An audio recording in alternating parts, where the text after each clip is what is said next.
Thank you. George and Thank you. Thanks, David. Mikel, will you miss Jurgen Klopp? I think it'll be your last interaction, possibly for the last time. So, will you miss him from the Premier League? Absolutely, I think it's going to be a big loss. I think, as I said before, he's been an inspiration. He's been someone that has added a new dimension to the Premier League, a really attractive and inspiring way of playing, set up teams, and building a team and transforming a club as well. So he will be missed, but for now he's here.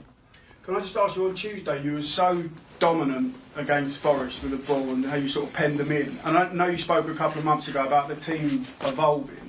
Do you feel like you've lost a bit of unpredictability from last season, or is this the way that you want Arsenal to play now, where you're sort of pinning teams in? Because last season you were so thrilling and up and down, end to end.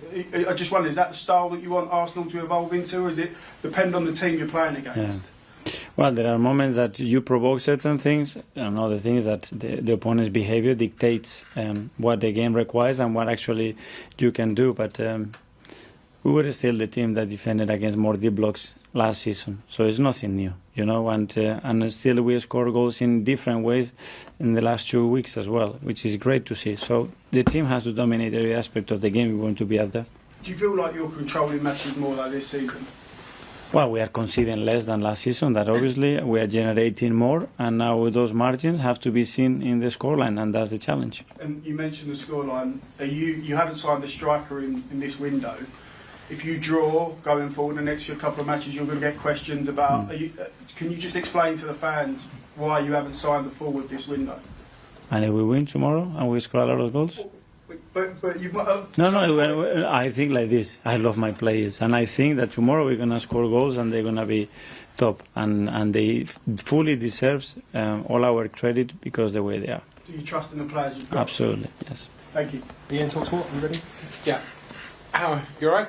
Very good, yeah. Can you explain to me why it's so good for a football manager to see his players fighting with each other on the pitch? I mean, if my boss saw me fighting with one of my colleagues, I don't think he'd be sitting in front of a press conference saying, I think it's great and it shows they get on very well. Well, maybe we have a different understanding of what the word fight means. Disagreement.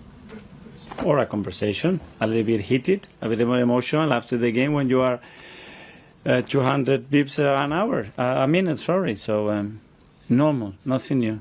But explain why you like to see that. Because I want to see passion, I want to see commitment on my players, I want to have my players to have desire always to be better. And in order to do that, we have to be demanding with each other. If not, it's Disneyland. No, it's not, absolutely. And this game isn't Mickey Mouse either. But it's a game you obviously think you're going to win. If you don't win it, if you lose it, is that you out of the title race? I don't know. My mindset is to win it, and I'm in that frame at the moment. But do you look at it and think, right, this is a must-not-lose match then? No, this is a game that we want to win, and we have to earn the right to win it. And in order to do that, we're going to have to do so many good things, because there is a reason why they are there, but as well there is a reason why we are where we are. And just building finally on, you haven't signed a striker. In fact, most clubs didn't sign many players, or indeed any players, during the January transfer window. Is this the sign of things to come now, because clubs have to, or are looking so much at FFP and financial fair play and what have you? They're almost being hamstrung in that they might want to go and look at a player, they might want to consider signing a player, but now that option isn't possible where it was maybe 2, 3, 4 years ago. Yes, I think that's a big reason. I fully agree, and as well that maybe there is not a player in the market that can really make a difference or the impact that you need if you are able to recruit him. So that's it. Good luck. Thank you. Hi Mikel, it's obviously a different opposition on Sunday, but we look at that win over Man City as a good example of how you can beat the teams at the top of this league. Yeah, or Manchester United, or it was Brighton, and when we played here last season against Liverpool, you know, we've done it many times, and tomorrow is a different game, you know, and the team looks really ready and really prepared, is really looking forward to the game. We know that the stadium is going to be fully with us as well, and we want those days. We want to have those afternoons with our supporters where we are challenging for big things, and tomorrow or the next day is a big one. You mentioned it earlier, someone who won't be ready is Thomas Partey. How concerned is it long term for you that since you've had him really, you've just not been able to keep him fit? Yeah, big concern because he's such an important player for us, and he was getting some momentum at the start of the season, and then we lost him for a while, and now it's been a long time without him, and he gave us something very different that no other player can give us in the squad, and it's been a real miss. Have you been able to isolate a particular reason it happens, or is it just bad luck? Or?